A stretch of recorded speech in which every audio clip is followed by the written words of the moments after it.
Cristiano, ¿qué? Ahora 5 y a dormir, ¿eh? Cristiano, 5 ¿qué? Llorar, a Turín, a llorar. Ya está, 2-0, ni manita ni nada, 2-0 y fuera. The stadium lights burned white over Turin. 40,000 voices crashed together like thunder. But one man stood apart, Cristiano Ronaldo. Chest out, eyes sharp, a storm behind his calm face.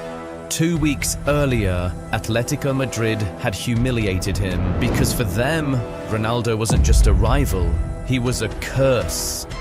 Year after year, he stole their finals, crushed their dreams, haunted them like a shadow they could never escape. So when they beat Juventus 2-0 in a Champions League match, they mocked him, they taunted him, they danced on what they thought was his grave. But tonight, the story was his to write. Because Cristiano Ronaldo has never been just a footballer. He has been a nightmare, a tormentor, a force of nature that refuses to die. And on this night, he came not to survive, not even to win. He came to destroy. This is the story of how Cristiano Ronaldo took revenge on Atletico Madrid and Diego Simeone. You see, being one of the greatest footballers to have ever existed, it is no surprise that Ronaldo has so many haters. But you won't find many groups who hate the Portuguese legend as much as the Atletico Madrid fan base. He terrorized their club so many times in different competitions and took 2 Champions League titles from them. Of course, they hate him. So anytime Atletico Madrid managed to one-up Ronaldo, it was always an amazing, triumphant feeling for them fans. It was like they reached climax each time that happened. But unfortunately for them, in February 2019, they climaxed way too early. And that, ladies and gentlemen, produced one of the greatest revenge stories in football history. See, Cristiano is a force of nature on his own, but when he was at Real Madrid, he was on a completely different level. He had good players around him, great coaches, a good system, great fan base, and a smart management. So it was no surprise he was often on top of the world while wearing the white of Madrid. But when he went out on his own in 2018, all his haters thought he was now vulnerable without the protection of one of the biggest clubs in the world. So they reckoned it was the best time to finally get their lick back for all the years he made them suffer.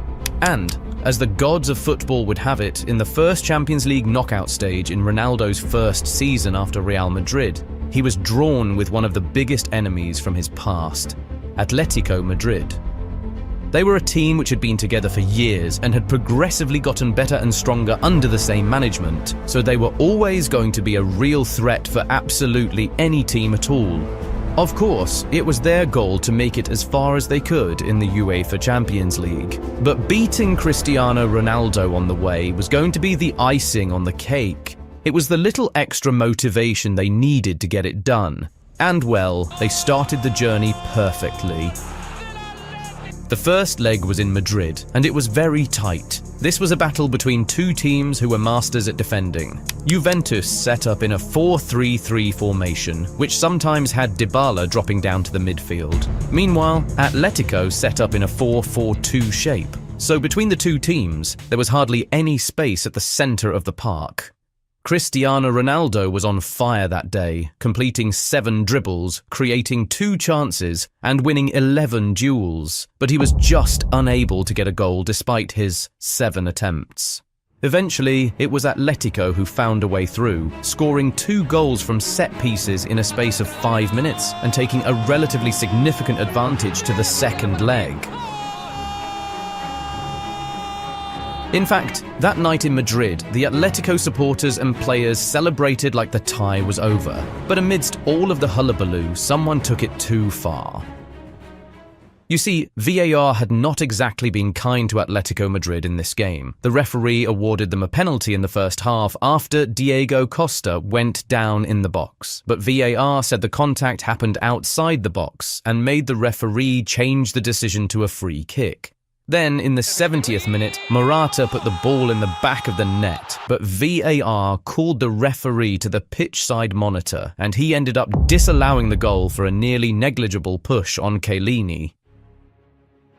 So when Jimenez scored in the 78th minute and the goal actually stood, Diego Simeone was overcome with emotion. In the heat of the moment, Simeone took his excitement too far and produced a pretty obscene celebration, as if to say the referees, Juventus, Cristiano Ronaldo and everyone else can go to hell. He was the king now. Someone certainly didn't forget that. To rub salt on the wound, Atletico Madrid fans decided to taunt Cristiano Ronaldo specifically after the match. They were so happy they had finally one-upped him, so they thought it wise to tease him. He replied to them there and then by telling them he had won 5 Champions League titles while they had none. But that was not really Ronaldo's style. He preferred to reply to trolls and haters on the pitch, so he began to prepare for that. In the press conference before the game, he assured the Juventus fans that a comeback was possible. Is there something you'd like to say to our fans before the game? Well, what I have to say, what I want to say, it's Tuesday night. Let's thinking positive. Let's believe it's possible, but need your help. Make the stadium good, beautiful.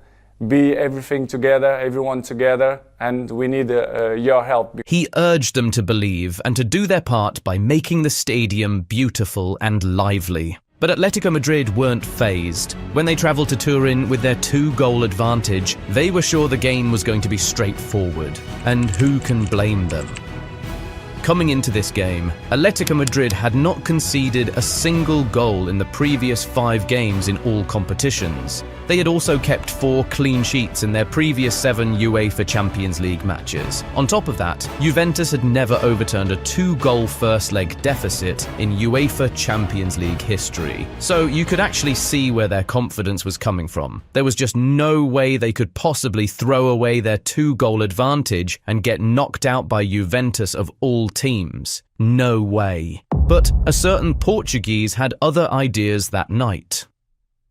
This time around, Allegri decided to switch things up with the Juventus setup, going for a 3-4-1-2 formation as opposed to the regular 4-3-3.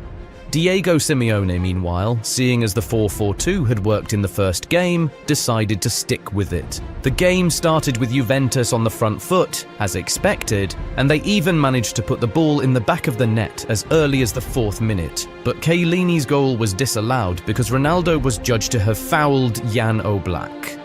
An early goal would have been the perfect way to begin the comeback for Juventus, but it just wasn't to be. As the game progressed, Atletico got more comfortable in their shape. The old lady kept on knocking while Los Colchoneros continued to keep their shape and compactness. But in the 24th minute, Atletico Madrid decided to break the norm and mount an attack of their own. After stringing a few passes in the midfield, the ball was laid nicely to Griezmann, who then sent in a powerful cross into the box. Morata rose high and connected with it, forcing a crucial save from Szczęsny, but eventually the flag went up for offside.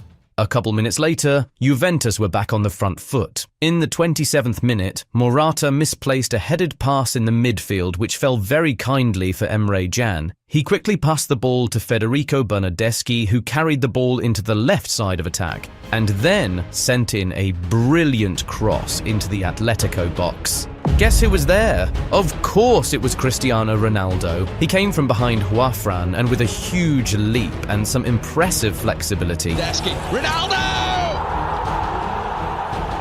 He managed to get his head to the ball and tucked it past Oblak. 1-0 to Juventus on the night, 2-1 to Atletico on aggregate. Now, it was definitely game on. That was definitely a scare, but Atletico managed to remain tight for the rest of the first half, still taking an advantage into half-time. If they managed to not concede in 45 minutes, they would be okay. If they conceded one more, they'd still be in it. So it wasn't a bad place to be at all. But Juventus had momentum on their side. And more importantly, they had Cristiano Ronaldo. Well, it didn't really matter, right? If Atletico could just soak in pressure for the first 10 minutes of the second half, they should be good, right? Well, wrong. Very wrong. Just 3 minutes into the second half, Thomas Lemar, under no pressure at all, decided to try a crossfield ball to Santiago Arias. Unfortunately for him, he made an absolute mess of it, and the ball fell nicely to Cristiano. The former Man United man quickly sent the ball to Spinazzola, who was running down the left flank. The Italian twisted and turned and passed the ball back to Pjanic. What followed was a quick exchange of passes between Jan, Cristiano and Cancelo. João Cancelo then sent a cross into the crowded Atletico Madrid box, and Cristiano Ronaldo once again rose highest and connected to the cross, heading it goalward. But Jan Oblak was at full stretch and managed to make a huge save. Or so we thought. In real time, we all definitely missed it. It felt like the Slovenian keeper had palmed the ball out and made an incredible save. But it was no longer the 2010 World Cup when Frank Lampard could get the ball over the line and not be awarded with a goal. Goal line technology, so the referee got a notification on his watch almost instantly. The whole of the ball had completely crossed the goal line, so he awarded the goal. To be fair to Oblak, he did a really good job, but the header from Ronaldo was just so good that despite the keeper's best, he just couldn't keep it out. So, there we were. 2-2 on the night and 4-4 on aggregate. Cristiano Ronaldo had just wiped out Atletico Madrid's advantage and we still had more than 40 minutes of football to play. The man was excited, motivated, and certainly proud of what he had achieved so far. But the job just wasn't done yet. So he still kept things civil and focused on completing the mission. Anyway, seeing as they were now back to square one, the game became very balanced once again. Both teams wanted to win the game, but neither wanted to lose it at this point. So while they were looking to make something happen attacking-wise, they were also being very cautious defensively. In the 82nd minute, Atletico thought they could steal it at the death just like they did in the first leg. Juanfran found Angel Correa in the middle of the pitch, and the Argentine began to carry the ball. He was doing a pretty good job getting it close to Juventus's box, but his final pass was not good enough. It was supposed to be for Griezmann, but it only went as far as Chiellini. After that vital interception, the Juventus captain quickly carried the ball forward and launched it towards Moise Kean. Gimenez got ahead to the ball, but it only set it up perfectly for the 19-year-old striker who had just been subbed on. It's Kean! Kean came close to winning the tie for Juventus with his very first touch of the game, but he just could not do it. He ended up sending the ball just wide off the mark. It just was not to be. On any other night, Kean would have buried that ball easily, but it just wasn't his story. The scriptwriters had already chosen a protagonist for this story. He started the mission, and it just had to be him who would complete it.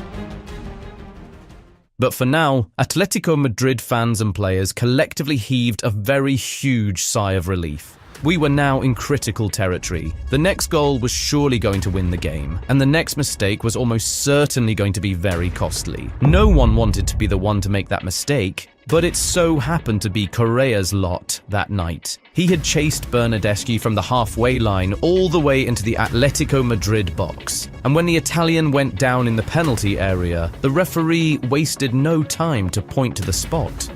In real time, it felt like there was nothing there, but upon replay, it became clear that Bernardeschi's leg was clipped while he was running. Atletico Madrid insisted that that was too soft to give a penalty, especially at this time of the game. They hoped and prayed that VAR would come to their rescue and overturn the penalty, but there was to be no recourse for them. The penalty stood. And who else was going to step up for a high-pressure penalty in the 86th minute of a Champions League knockout game? Of course, it was Cristiano Ronaldo. You really cannot choose a better player in the history